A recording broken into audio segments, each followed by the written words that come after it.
뉴스 정면 승부 3부 시작합니다. 이 국회의장에게는 직권상정이라고 하는 고유 권한이 있습니다. 이 직권상정을 쟁점 법안에 적용하는 문제를 두고 청와대 새누리당 그리고 정의화 의장이 정면 충돌하는 모습 보이고 있는데요. 잠시 후 정면 인터뷰에서 홍문종 새누리당 의원과 연말 정국에 대해서 이야기 나눠보겠습니다. 지난 1923년 간토 대지진 조선인 학살 사건에 정부 공식 확인 피해자가 40명으로 늘었습니다. 이번 공식 확인의 의미와 앞으로 남은 과제, 박인환 대일항쟁기 피해조사위원회 위원장과 짚어봅니다. 계속해서 여러분 의견은요. 문자 샵 0945로 보내주시고요. 짧은 문자 50원, 긴 문자 100원에 정보 이용료가 있습니다. 정면 인터뷰 홍문종 새누리당 의원과 함께하겠습니다. 의원님 안녕하십니까? 예, 안녕하세요. 홍문종입니다. 네, 어제요 이 정의화 국회의장이 기자간담회를 열었죠. 네. 선거구 획정에 대한 이 직권상정 의견 분명히 밝혔는데요. 네네. 연말까지 여야 협의를 지켜보겠다. 과연 이 여야 합의점 찾을 수 있겠습니까? 글쎄요. 이미 국회의장께서 직권상정의 의견을 밝히셨기 때문에 여야가 상당히 급해졌죠. 네. 그래서 이 문제에 대해서는 제가 보기에 어떤 형태로든지 간에 의견을 접근시키도록 노력하지 않을까 싶습니다. 어차피 안 하면 결국은 의장께서 직권상정하겠다고 분명히 말씀하셨으니까요. 네, 그런데요. 이 여야 쟁점 중에 연동형 비례대표제 있지 않습니까? 네네. 이것을 다시 논의하라 이런 촉구도 나왔는데요. 네. 이 연동형 비례대표제 도입 가능하다고 보세요? 글쎄요. 아마 국회의장도 연동형 비례대표제 도입은 불가능하다고 결론을 내린 것 같아요. 네. 그래서 지금 시급한 것이 그 인구 편차 조정이지 않습니까? 네네. 선거제도의 문제가 아니고요. 그래서 물론 사표를 방지하고 비례 대표성을 보장하는 일도 중요하다고는 하지만은 당장 그 내발등에 떨어진 불이 있는데 먼 산불을 연연할 필요가 없는 거 아닌가 싶습니다. 이게 저희가 생각하기엔 연동형 비례대표제는 야당의 연계 전략이 아닌가 싶어요. 네. 18세로 선거 연령을 조정하자는 안을 제기한 것도 마찬가지고요. 네. 그래서 이제 끊임없이 여러 조건들을 내걸어서 선거구 획정안과 연계해서 여당을 압박하겠다는 생각인 것 같은데 그 선거구 획정의 본질과 상관없는 이런 논의들이 우리 여당에서 수용할 수 없을 것 같은 그런 생각이 듭니다. 네, 지금 잠시 언급 주셨습니다만 이 선거 연령을 18세로 낮추자 이 부분에 대해서는 어떤 입장이십니까? 아니 야당의 이종걸 원내대표도 그거는 이미 불가능하다 이렇게 입장을 밝혔거든요. 네.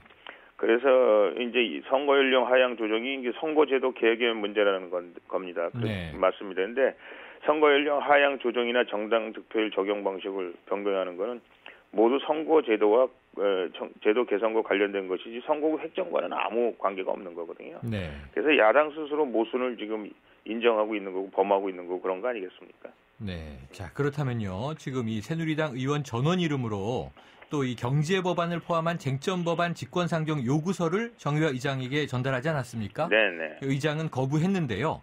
자, 네. 우리 경제가 비상사태라고 볼 수 없다 이런 입장인데 네. 의원님은 어떻게 보세요? 글쎄 이제 국회의장은 저희 나라의 그 서열로 따지면 이제 두 번째 아니겠습니까? 네.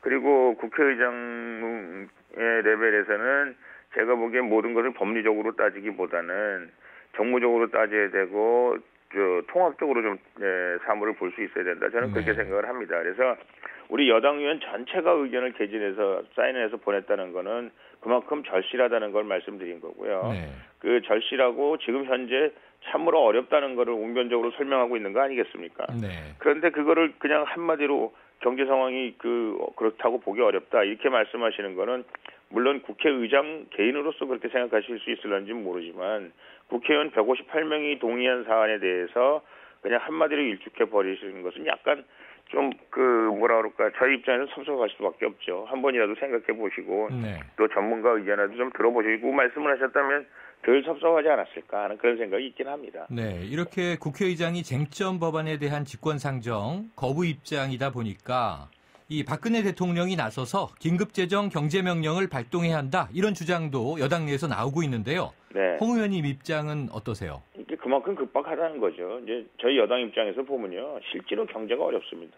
그리고 세계가 시시각각으로 변하고 있고요. 저희가 거기에 대처하기 위해서 지금 여러 가지 법률들을 지금 개정하고 국회에 지금 기다리고 있고 특히 노동법 같은 것도 지금 엄청나게 지금 어려운 문제 아니겠습니까? 지금 청년 실업 문제가 그야말로 못하는 이제 내년 졸업 시즌이 되면은 최악의 그 상황으로 치닫게 되는데 이런 걸 여당으로 보고만 있을 수 없는 거죠. 그런 여당의 심정을 좀 이해해 줘야 되고 물론 청와대에서도 직권으로 해서 청와대에서 직접 하는 거에 대해서는 반대한다.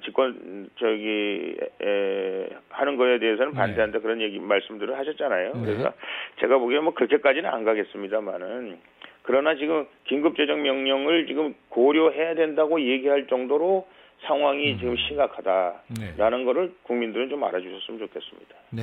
자, 그런데요. 이 청와대와 국회의장이 대립하는 모습이다 보니까 이게 뭐 행정부와 입법부의 충돌이다. 뭐 이렇게 보여지지 않습니까? 네네. 조금 이제 자제해야 할 모습 같기도 한데요. 네네. 이런 목소리들이 있습니다. 그러니까 청와대에서 국회의장에게 요구할 것은 요구하더라도 네네. 야당에게도 이 법안 처리를 좀 주문하고 설득해야 한다. 네. 이런 대목은 어떻게 생각하십니까? 네, 뭐 충분히 있을 수 있는 일이고요. 당연히 그래야 되지 않겠습니까? 네. 그러나 지금 야당 입장에서 보면 야당이 지금 어떤 통일된 목소리를 갖고 있지 않잖아요. 네. 야당이 4분 5일 돼가지고 지금 야당 내부의 문제를 추스리기에도 정말 그 힘겨운 모습들을 보여주고 있거든요. 네. 그래서 그분들에게 이렇게 야당 내부의 문제도 추스리기가 어려운 사람들에게 지금 우리 국가의 그런 아주 굉장히 큰 아젠다, 시급한 문제들을 설명할 수 있는 창구 자체가 지금 존재하지 않는 것처럼 보이는 아주 그야말로 어떤 안개 속 상황이거든요. 야당 자체가.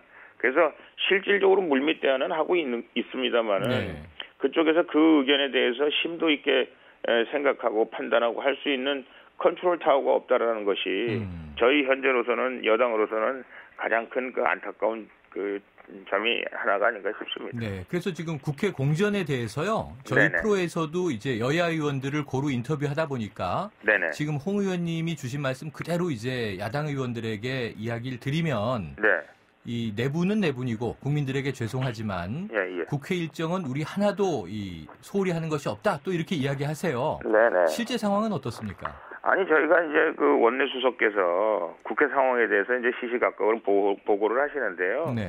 무슨 회의를 해도 야당 의원들이 참석을 안 한대요. 네.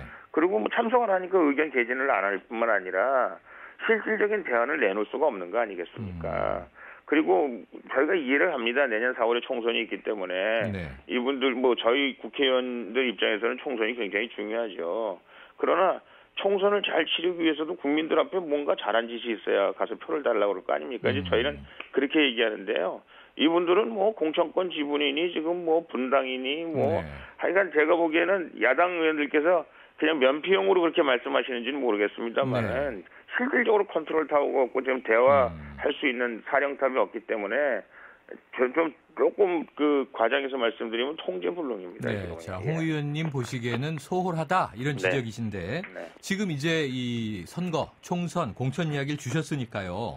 이 홍 의원님 관련으로 지금 보도가 쭉 되고 있는 것이 자, 우선 추천제를 전향적으로 해야 한다. 이런 말씀을 하신 것이 보도되고 있는데 이 어떤 의미로 좀 이해하면 되겠습니까? 네, 저희는 뭐 옛날 방식의 그 전략 공천을 제가 찬성하는 게 아니라요. 우선 추천이라는 건 거기에 명시돼 있습니다. 우리 당이 약한 지역, 그다음에 여성, 소수자 이런 것부터 지켜나가야 된다는 거죠. 근데 이분들이 여성에게 공천을 주거나 사회적 약자한테 공천을 주거나 줄 때 아니 나가면 무조건 떨어지는 지역에 그냥 공천했다는 의미만 가지고는 안 된다. 그러기 위해서는 우리가 정말 세다고 하는 영남 지역이나 우리가 세다고 하는 강남벨트나 뭐 이런 데에 그분들한테 문을 열어놔야 그게 진정한 의미에 있어서 우선 공천 지역이 되는 거지. 맨날 저기 다 떨어지는 당선되기 어려운 호남 지방이나 아니면 수도권의 그 야당 강세 지역이나 이런데 상징적으로 그런 분들을 공천해가지고 우리가 공천했다 이렇게만 얘기해가지고는 국민들한테 박수를 받을 수 없고 여당으로서 다양한 목소리를 수렴해야 된다는 측면에서 직무유기하고 있는 거다. 그런 말씀을 드리는 겁니다. 네, 그럼 TK 지역과 강남 지역도 우선 추천제 도입이 필요하다라는 취지군요. 저는 뭐 꼭 TK, BK 다 뭐 비슷하다고 생각을 합니다. 알겠습니다. 의원님 오늘 말씀 여기까지 드릴게요. 감사합니다. 고맙습니다. 지금까지 홍문종 새누리당 의원이었습니다.